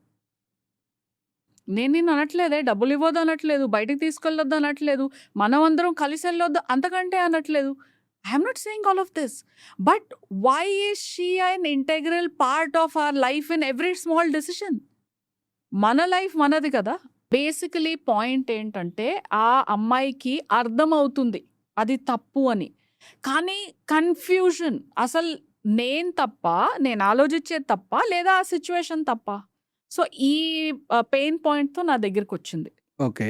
So నేను చూపించాను, నీకెందుకు అనిపిస్తుంది నువ్వు తప్ప, ఈ సిచ్యువేషన్ తప్ప అంటే, because your mother took it. మీ అమ్మ అది తీసుకుంది, మీ అమ్మ అది తప్పు అని ఎప్పుడు అనలేదు. సో మీ పెద్దవాళ్ళు, మీ అమ్మ, మీ ఊర్లో, మీ కజిన్స్లో ఎవరు దీన్ని ఎప్పుడు తప్పు అనలేదు. సో అందుకని నీకు అనిపిస్తుంది నువ్వే తప్పని. బట్ ఆ హిస్టరీని పక్కన పెట్టేస్తే, ఒక తల్లి ఇది చేస్తుంది, రేపు నువ్వు తల్లివి అవుతావు. If you are behaving like this, what is the impact it's going to have in your children's married life? ఇది చాలా తప్పు. నేనైతే చచ్చినా చెయ్యను. She is very aggressive. అదే, that's your answer. So she is doing wrong. This what is happening is wrong. It should not happen this way. So ఫైనల్గా ఏమైంది? ఫైనల్గా ఏమైందంటే, ఈ అమ్మాయి చేతిలో ఏముంది? ఆ హస్బెండ్కి ఎక్స్ప్లెయిన్ చేయడం, బౌండరీస్ బిల్డ్ చేయడం. ఫస్ట్ మనము సెపరేట్ అవ్వాలి. నేను అనలేదు అది, ఆ అమ్మాయే ప్రపోజ్ చేసింది హస్బెండ్కి. ఇప్పుడు నేనైతే నా మైండ్ డివోర్స్ వరకు వెళ్ళిపోతుంది. నా వల్ల కాదు ఇది. అంటే ఒక ట్రిప్ వల్ల డివోర్స్ దాకా వెళ్ళి ట్రిప్ కాదు అది. ప్రతిరోజు ఆ హస్బెండ్ మదర్ సన్గా తన దగ్గరికి వస్తున్నాడు, కానీ హస్బెండ్గా రావట్లేదు. సో పొద్దున్నుంచి అత్తగారి ఆ మాటలు విని విని విని విని విని, నీకు తెలీదు నా కొడుకుకి ఇలా ఇష్టం, నా కొడుకుకి అలా ఇష్టం, నా కొడుకుకి ఇది ఇష్టం, నా కొడుకుకి అది ఇష్టం, ప్రతిదీ ఆవిడ కంట్రోల్ చేయాలని చూస్తుంటే ఇంకా ఈ అమ్మాయి ఎప్పుడు బిల్డ్ చేసుకుంటుంది? How can she build a healthy relationship with their husband if that is the level of interference? So ఈ అమ్మాయి అదే కమ్యూనికేట్ చేయడానికి ఇంకా అసర్టివ్లీ స్టార్ట్ చేసింది. ఇదిగోండి, నాకు మీ మమ్మీతో ప్రాబ్లం లేదు, మా మమ్మీ ఎలాగో మీ మమ్మీ కూడా అలాగే, ఆవిడ్ని చూసుకోవడానికి తప్పు లేదు. ఎక్కడ ప్రాబ్లం వస్తుందంటే, మన లైఫ్ ఎక్కడుంది ఇక్కడ, మనం ఒక సెపరేట్ చేయాలి. సో ఆ ప్రాసెస్లో she started negotiating with the husband. ఇప్పుడు మనం 3 సార్లు బయటికి వెళ్తున్నామంటే, ఇప్పుడు 3 సార్లు ఆవిడ వస్తుంది. ఇప్పటి నుంచి 3 సార్లు బయటికి వెళ్తుంటే, ఒక్కసారి ఆవిడని తీసుకెళ్దాం, 2 సార్లు it's our time, I need time with you, I need to go out with my husband. ట్రిప్స్కి వెళ్తున్నాం, వెకేషన్కి వెళ్తున్నాం, we'll sit down every quarter, ఒక్కసారి ఆవిడ్ని కూర్చోబెట్టి ఆవిడ్ని అడుగుదాం, మీరు ఎక్కడికి వెళ్తారు, ఎక్కడికి వెళ్దాము, we'll do everything according to her, I have no problem. But quarterly 1 vacation will be just us. So అలా మెల్లిమెల్లిగా చాలా గొడవలు అయ్యాయి. Very like he wouldn't understand her perspective.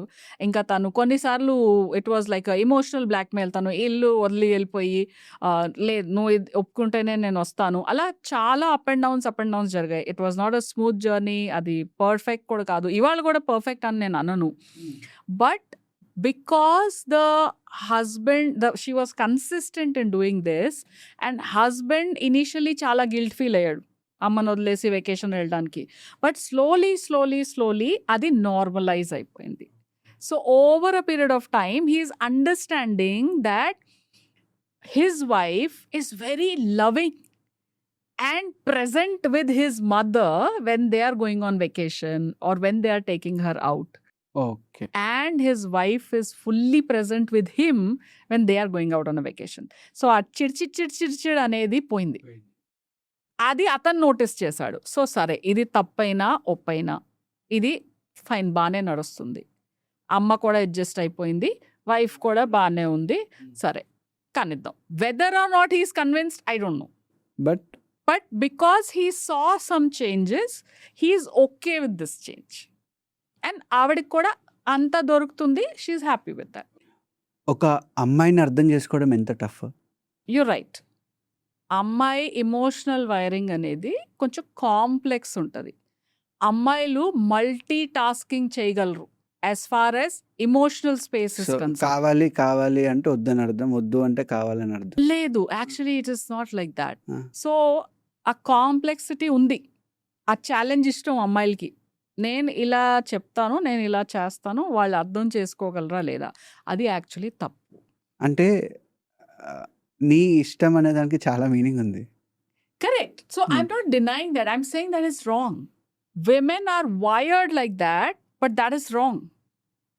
You have to do something about it. Why you have to do something about it is, if you understand మగవాళ్ళ wiring ఎలా ఉంటుందో అది అర్థం చేసుకుంటే మన వైరింగ్ వాళ్ళకి సూట్ అవ్వదు. So how can I simplify it? ఇప్పుడు నేను ఒక ఆడదానితో నేను అలా ఉండగలను, ఎందుకని ఆడవాళ్ళ వైరింగ్ అంతా అలా ఉంది కాబట్టి వాళ్ళు అర్థం చేసుకుంటారు. మగతన్ వైరింగ్ డిఫరెంట్ ఉంది. సో నేను ఒక మగతన్కి అర్థం అయ్యేలాగా చెప్పాలంటే I have to simplify it. అది నేను తెలుసుకోవాలి. నేను ఇంతే, అసలు మగాడైనా ఆడదైనా నేను ఇంతే అనే ఫిలాసఫీ చాలా dangerous.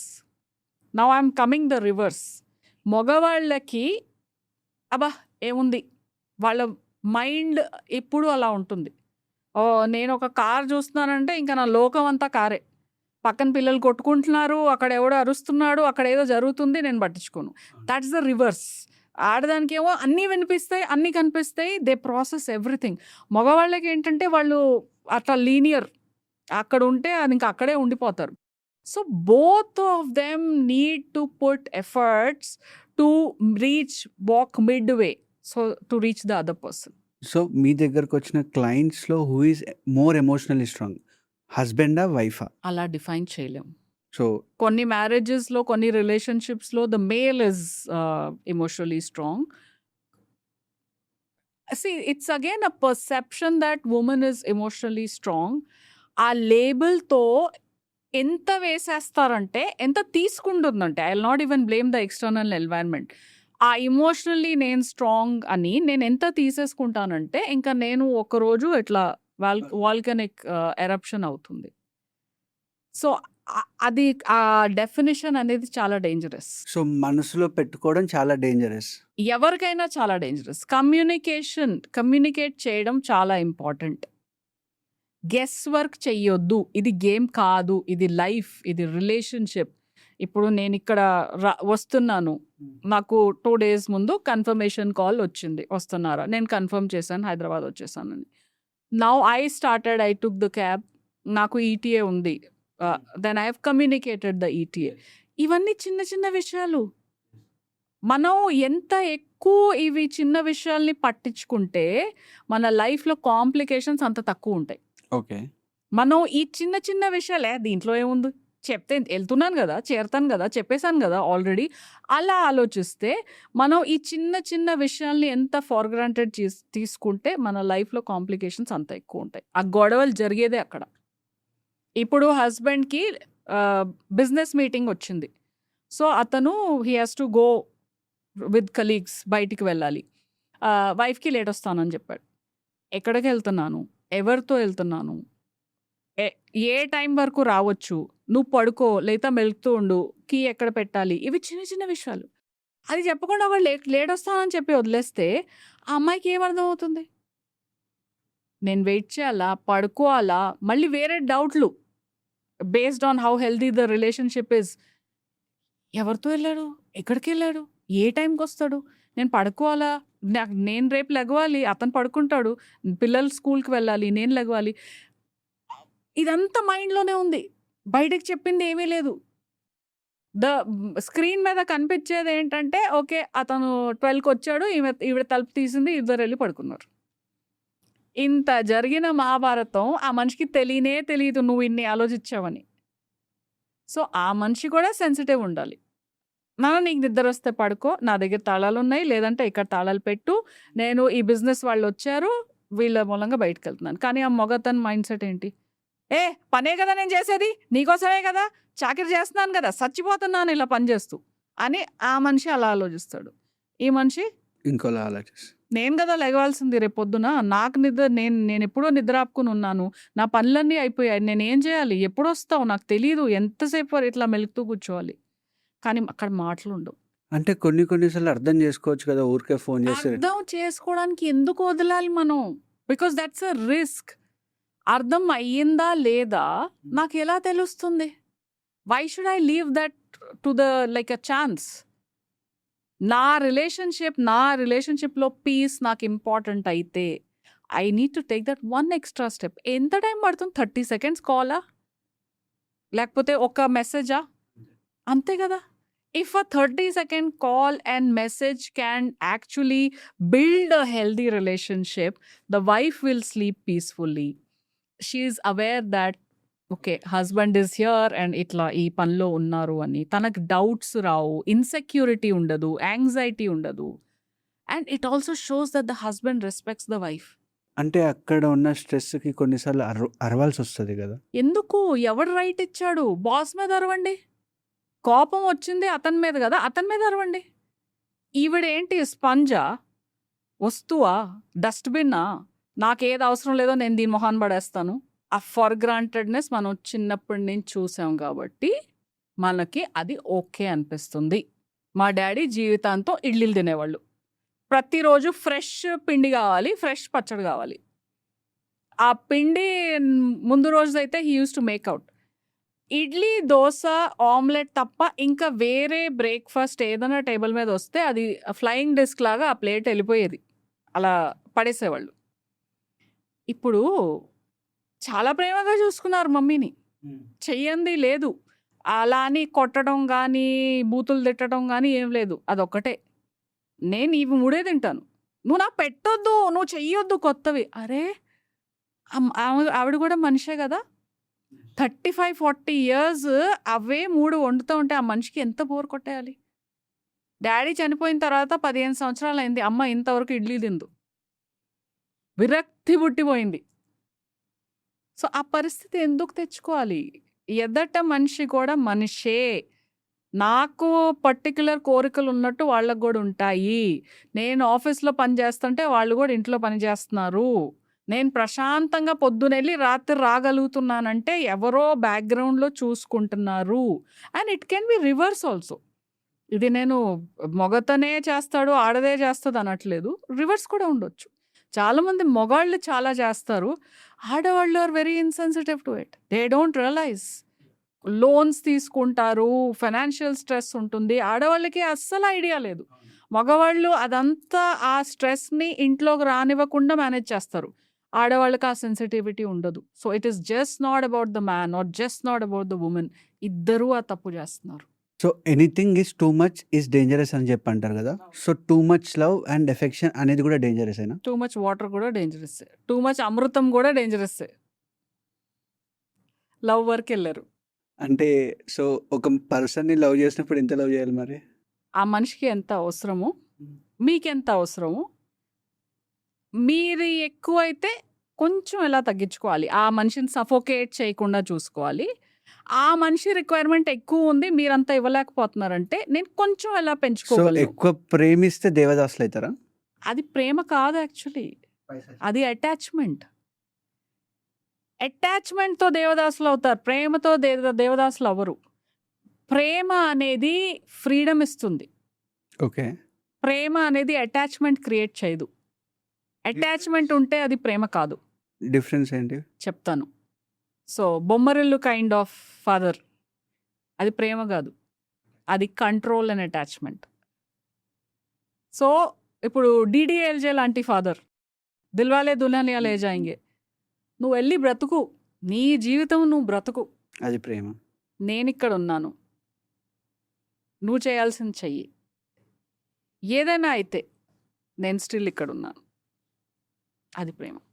Toxic behaviour, red flag ఇవన్నీ ఒక్కొక్క సిట్యుయేషన్‌లో ఒక్కొక్కరికి ఒక్కొక్కలాగా మారుతుంది. ఫర్ ఎగ్జాంపుల్ ఒక అమ్మాయికి డ్రెస్ ఇలా ఏసుకోవద్దు అంటే, నన్ను రిస్ట్రిక్ట్ చేస్తున్నావా అని చెప్పి అనిపిస్తుంది. అదే ఇంకొక అమ్మాయికి ఇలాంటి డ్రెస్ ఏసుకోవద్దు అంటే నన్ను కేర్ తీసుకుంటాడని చెప్పి అనిపిస్తుంది. సో, ఇలాంటి పొసెసివ్‌నెస్ మంచిదేనా? కాదు. ఒకవేళ ఒక అమ్మాయికి ప్రేమగా నచ్చినా it is a red flag. If you are okay with the red flag because you are seeing your father in your husband or boyfriend, మీ నాన్న అలా చేసేవాళ్ళు కాబట్టి, నాన్న తల్లి చిట్టి తల్లి నీకు ఈ కలర్ అయితే బాగుంటుందమ్మా, అమ్మ నాన్న కన్నా నీకు ఇదైతే బాగుంటుంది నాన్న. సో అలా తండ్రి బిహేవ్ చేస్తే దాన్ని ఈ అమ్మాయి లవ్గా డిఫైన్ చేసుకుంటే, రేపు తన బాయ్ ఫ్రెండ్ హస్బెండ్ కూడా అలా చేస్తే తనకు అది ప్రేమగా అనిపిస్తుంది. ఏ అమ్మాయి వాళ్ళ తండ్రి అలా బిహేవ్ చేయలేదో ఆ అమ్మాయి దీన్ని రెడ్ ఫ్లాగ్గా చూస్తుంది. So it is very subjective.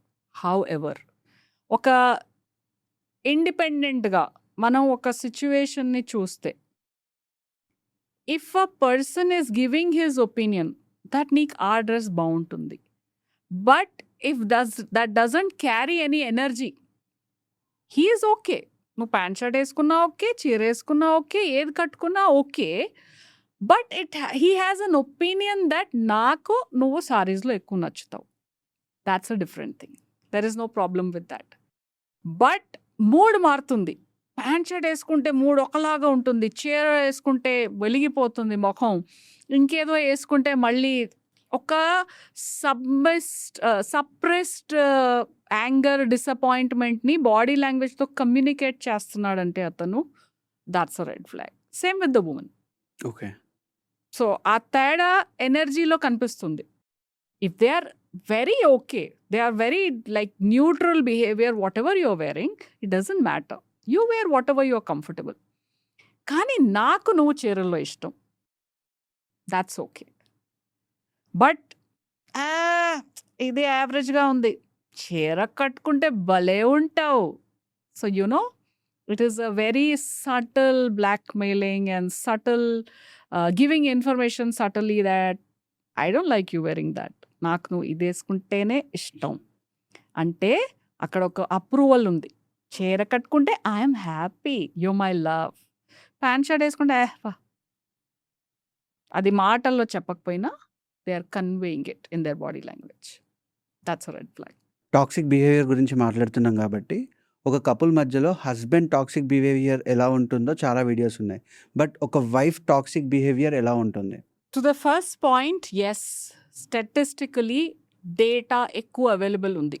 మగవాళ్ళు ఎలా ఇల్ ట్రీట్ చేస్తారు, మగవాళ్ళు ఎలా రెడ్ ఫ్లాగ్స్, దాని గురించి ఇన్ఫర్మేషన్ ఎక్కువగా అవైలబుల్ ఉంది. ఆడవాళ్ళ గురించి అంత ఇన్ఫర్మేషన్ లేదు. That's the first point.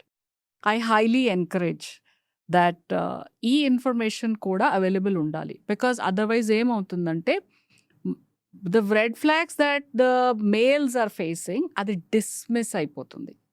వాళ్ళకొక ప్లాట్ఫామ్ దొరకదు ఎక్స్ప్రెస్ చేయడానికి, వాళ్ళని ఎవరు నమ్మరు, వాళ్ళని ఎవరు సీరియస్ తీసుకోరు. So that is the first point that you should acknowledge, it exists. మగవాళ్ళు ఎలా టాక్సిక్ బిహేవియర్ డిస్ప్లే చేయగలరో ఆడవాళ్ళు కూడా చేయగలరు. అది ఫస్ట్ మనం అది అక్నాలెడ్జ్ చేయాలి. Okay, second, coming to the point, how do women typically show their red flags? Silent treatment ఎక్కువగా వాడతారు ఆడవాళ్ళు. ఓకే. చాలా ఫ్యామిలీస్లో, ఎస్పెషలీ విలేజ్ లెవెల్లో, sex becomes a power tool for women. మగ అతని మీద కోపంగా ఉంటే ఏమి అనలేక చెప్పలేక they will deny them sex. So కొంచెం పవర్ వచ్చేస్తుంది, పిల్లలు పుట్టేశారు, పీరియడ్స్ ఉంటాయి, మగవాళ్ళకి తెలీదు ఆ డేట్స్. సో అక్కడ మ్యానిపులేషన్ జరుగుతుంది. సైలెంట్ ట్రీట్మెంట్ ఇవ్వటం, సెక్స్ డినై చేయడం, అలా లేడీస్ జనరలీ ఇవి కొన్ని కామన్గా చూసే విధానాలు. సో సెక్స్ అన్నారు కాబట్టి, సెక్షువల్ డ్రైవ్ అనేది ఒక్కరికి ఒకలాగా ఉంటుంది. సో ఒక రిలేషన్లో సెక్షువల్ డ్రైవ్ ఇంపాక్ట్ ఎలా ఉంటుంది? Good question. కమ్యూనికేషన్, ఇది కూడా మాట్లాడుకోవాలి. అండ్ చేంజెస్ అవుతూ ఉంటాయి. మిడ్ లైఫ్ క్రైసిస్ అప్పుడు మగవాళ్ళ సెక్సువల్ డ్రైవ్ తగ్గొచ్చు. సర్ప్రైజింగ్లీ పెరిమెనోపాజ్ అప్పుడు చాలామంది ఆడవాళ్ళు అగ్రెసివ్గా they need more sex, because hormonally అలా చేంజెస్ వస్తాయి. సో అది they are by then confident about themselves. Like నేను ఎలా కనిపిస్తున్నానో అదంతా నాకు అవసరం, who am I know that. I'm aware. అప్పటి వరకు కొంచెం టిమిడ్‌గా, కొంచెం అణిగి మణిగి ఉండాల్సి సడెన్‌గా ఒక పవర్‌ఫుల్ ఫీలింగ్ వస్తది ఆడవాళ్ళకి. అండ్ హార్మోనల్ చేంజెస్ అవుతాయి. So, I'm not saying every women, but many వుమెన్‌కి ఆ ఏజ్‌లో during perimenopause, I'm talking about early 40s, actually sex drive పెరుగుతుంది. And that's the same time మగవాళ్ళకి మిడ్ లైఫ్ క్రైసిస్ వచ్చి కొన్ని భయాలు మొదలవుతాయి. సర్వైకల్ రిలేటెడ్ భయాలు, ఎరెక్షన్ రిలేటెడ్ భయాలు, ముందులాగా చేయలేకపోవడం, ఫిజికల్ స్టామినా లేకపోవడం, మోకాళ్ళ నొప్పులు రావడం. సో ఫర్ వేరియస్ రీజన్స్ ఆ స్టేజ్లో మగవాళ్ళకేమో భయాలు పెరిగి, యాంగ్జైటీలు పెరిగి కొంచెం హెసిటేషన్ వస్తుంది. ఆడవాళ్ళకి అది ఆపోజిట్ ఉంటుంది. So if there is no communication, how do you manage that? మగవాళ్ళు చాలా షట్ డౌన్ అయిపోతారు ఆ టైంలో.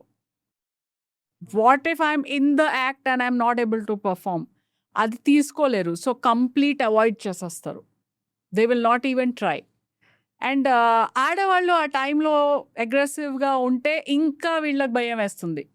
ఆమో, I may not be able to satisfy her.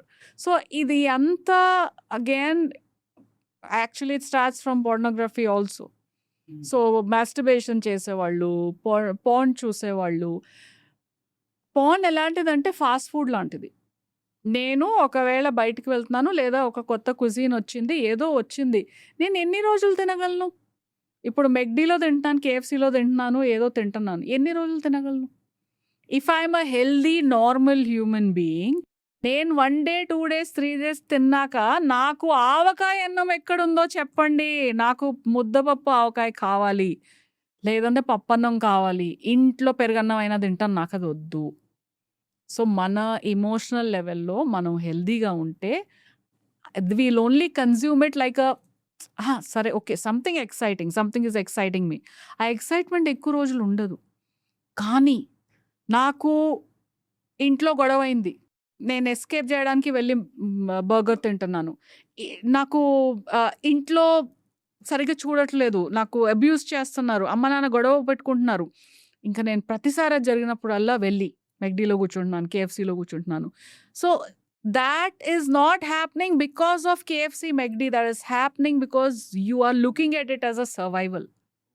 So ఆ పాన్ అలవాటు అవటం, అన్హెల్దీ అవటం ఎప్పుడు అవుతుందంటే, స్వతహాగా నా ఎమోషనల్ హెల్త్ బాగోకపోతే, నా ఎన్వైర్న్మెంట్లో నాకు ఆల్రెడీ నేను ఏదో ఎస్కేప్ చేయడానికి ఏదో సోర్స్ వెతుకుతున్నాను, పాన్ వచ్చి నా ప్లేట్లో పడింది. సో జరిగేది అది. ఇప్పుడు రెగ్యులర్గా హెల్దీ హ్యూమన్ బీయింగ్స్, ఎమోషనల్లీ ఎవరైతే హెల్దీ ఉన్నారో, స్టేబుల్ రిలేషన్షిప్స్ ఉన్నాయి, ఒక నార్మల్ హెల్దీ లైఫ్ ఉంది, వాళ్ళు పాన్ చూస్తే వాళ్ళ లైఫ్ ఎఫెక్ట్ అవ్వదు దాని మూలంగా. ఓకే, నేను 1/2 అవర్ చూస్తున్నాను, నేను ఏదో చేస్తున్నాను, it is giving me some excitement, అంతటితో ఆగిపోతుంది. నేను నిద్రపోవాలి, నేను రేపు ఆఫీస్కి వెళ్ళాలి, నేను ఐఎమ్ ఎక్సైటెడ్, వెకేషన్కి వెళ్తున్నాను, ఫ్రెండ్స్ని కలవాలి, ఇవన్నీ ఉంటాయి. Then porn is a very small part of their life, and that is not dangerous.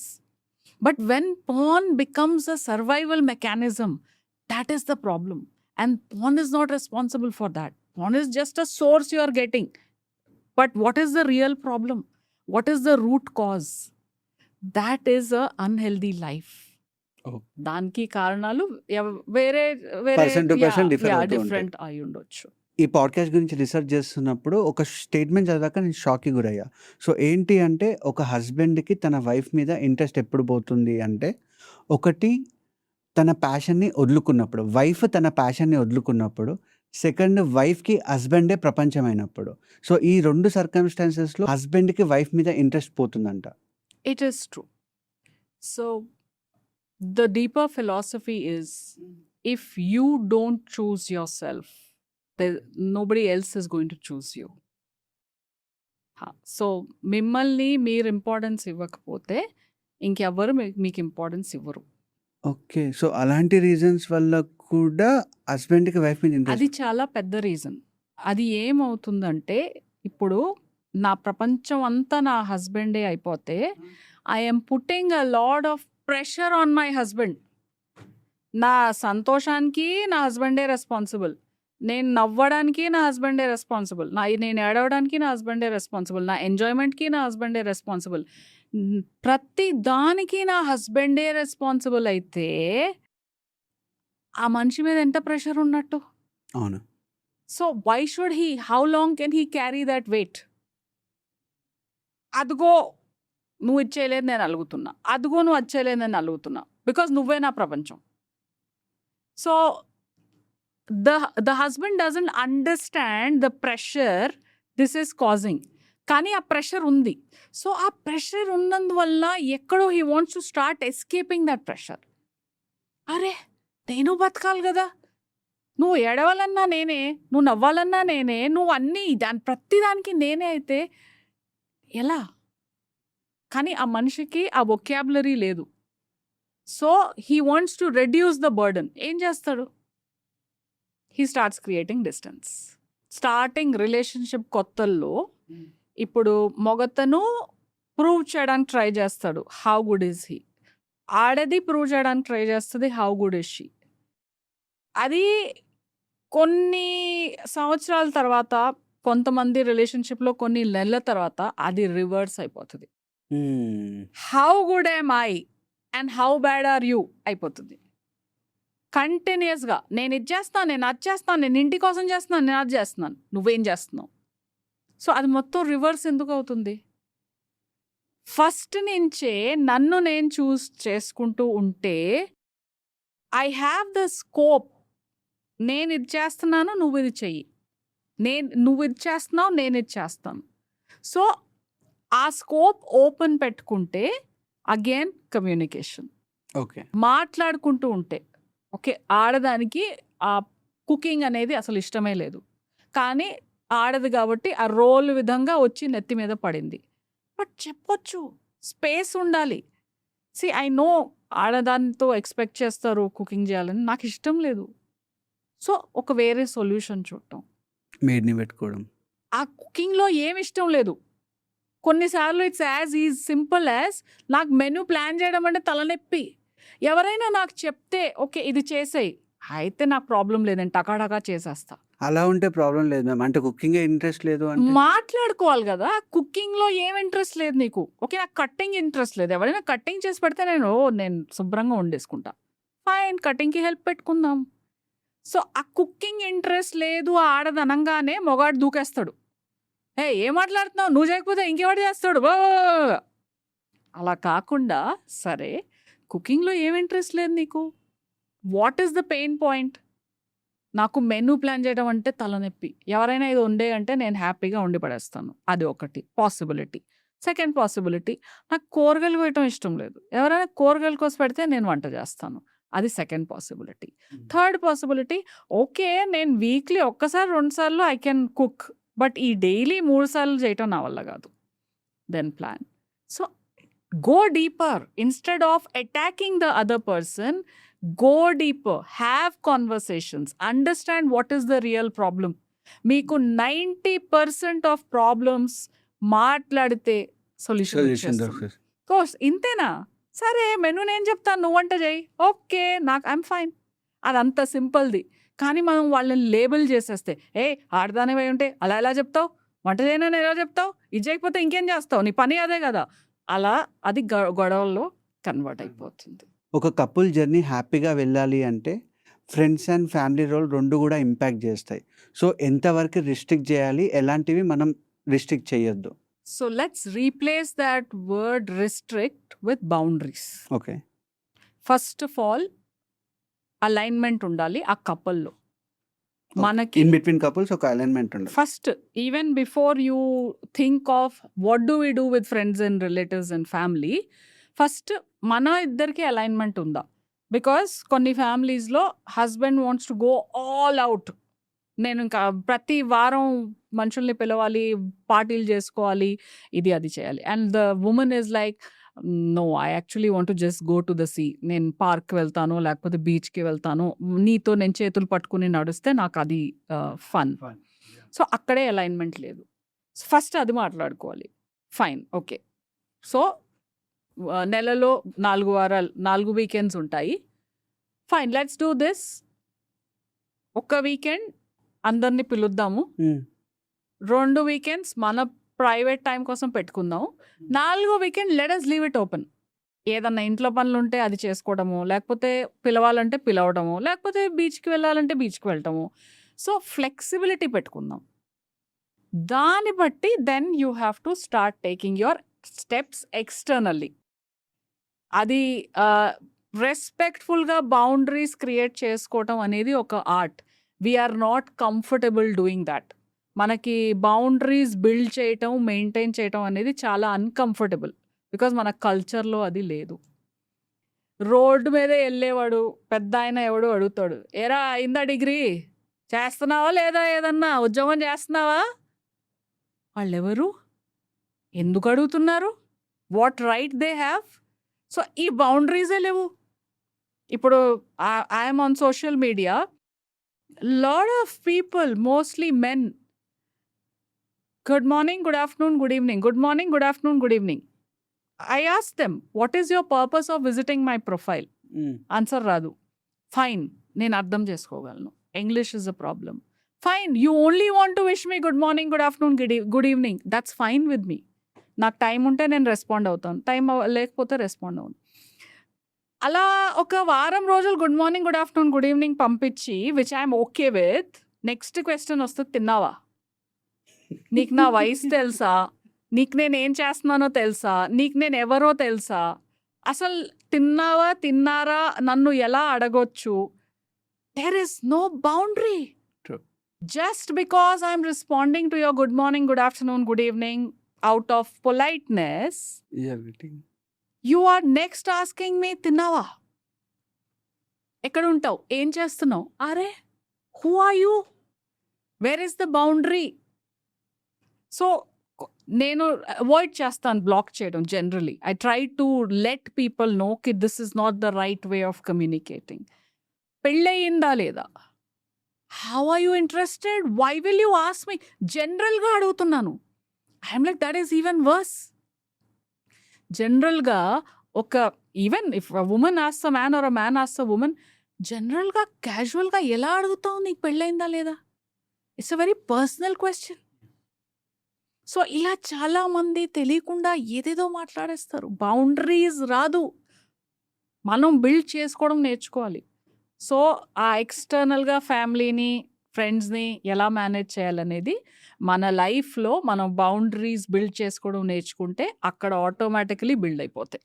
ఇంతకు మీరు చెప్పేటప్పుడు ఫైనాన్షియల్ ఫ్రీడమ్ అని చెప్పి, ఫైనాన్షియల్ ఇండిపెండెన్స్ అని చెప్పి అన్నారు కదా. So financial freedom and financial independence ఒక రిలేషన్లో ఎంత ఇంపాక్ట్ చేస్తుంది?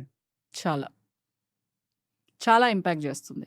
ఇక్కడ ఒక ఈ మధ్య because lot of women have started earning, ఉమెన్కి ఫైనాన్షియల్ ఫ్రీడమ్ ఉంది అని ఒక అపోహ ఉంది. అది అపోహ ఎందుకు అంటున్నానో I will give you an example. So ఒక lady from a very well to do family, చాలా రిచ్ ఫ్యామిలీ నుంచి వస్తుంది. అయితే షాపింగ్కి వెళ్ళింది ఫ్రెండ్స్తో పాటు.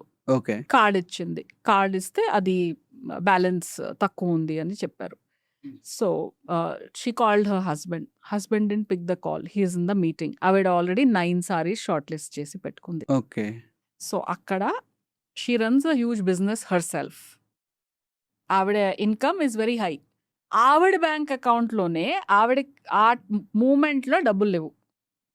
So she of course felt very embarrassed. ఇప్పుడు ఇంటికి వచ్చి హస్బెండ్తో గొడవ పెట్టుకుంది. నాకు ఎంత సిగ్గుపోయింది నీకు అర్థమవుతుందా? 9 సారీస్ నేను షార్ట్ లిస్ట్ చేసి పెట్టుకున్నాను, తీరా కార్డ్ ఇస్తే బ్యాలెన్స్ లేదని నా ముఖానే అందరి ముందు చెప్పారు వాళ్ళు. He say I'm so sorry, actually loan got paid from your account, నేను మళ్ళీ పంపించాలి నీకు డబ్బులు, మర్చిపోయాను, I would have done it tomorrow. So ఆవిడ she is earning 10 lakhs per month and she goes with friends and ఈ social embarrassment face అవుతుంది. ఆవిడ అకౌంట్ని హస్బెండ్ హ్యాండిల్ చేస్తున్నాడు. సో ఇది మామూలుగా చూస్తే పర్లేదు అనిపిస్తుంది. ఏముంది, ఆవిడ అకౌంట్ వాడుతున్నాడు లోన్ అంతా పే చేయడానికి, ఏదో ఒక ట్రాన్సాక్షన్కి. ఆవిడ అకౌంట్ ఖాళీ ఉంది. Now he is in a position of power కి నేను దీని అకౌంట్లో మనీ వేస్తాను. So are you seeing the transaction? Even though she is financially stable, earning, she is not independent. ఇది జరుగుతుంది వాళ్ళ సొసైటీలో. కనిపించడానికి the woman is educated, earning her own money, అయినా ఫైనాన్షియల్ ఫ్రీడమ్ లేదు. So this is very dangerous because అది కనిపించడానికి ఒకలాగా కనిపిస్తుంది, బట్ దాని కింద ఉన్న స్టోరీ చాలా సటిల్. ఆ మొగతను టార్చర్ చేయట్లేదు. మేబీ రేపు 10 లక్షలు తీసి 20 లక్షలు వేస్తాడేమో బ్యాంక్ అకౌంట్లో, కానీ ఆ ఒక్క ఎంబారెస్మెంట్ ఆవిడకి అవసరమా? ఇలాంటివి జరుగుతున్నాయి చాలా సైలెంట్గా, సటిల్గా. Even though women have started earning, ఆ రియల్ సెన్స్లో ఫైనాన్షియల్ ఫ్రీడమ్ అనేది ఇంకా లేదు.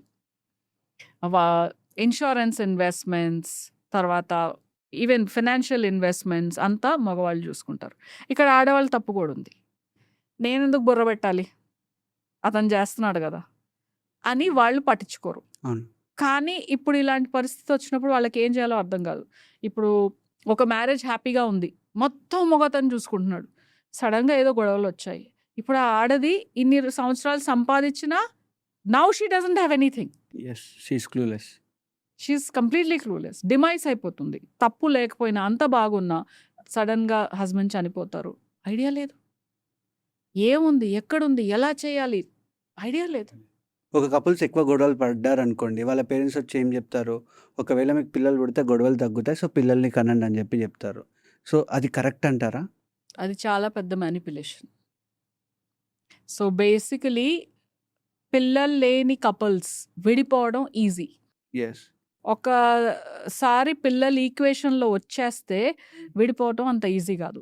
Because then it's not just about them, they've also added one more role of parenting. పిల్లల కోసం నేను కలిసి ఉండాలి, పిల్లల కోసం మేము we should live under one roof. అక్కడ చిక్కుకుంటాం. Yes. And somewhere parents want that. పిల్లలు వచ్చేస్తే వీళ్ళు చిక్కుకుంటారు.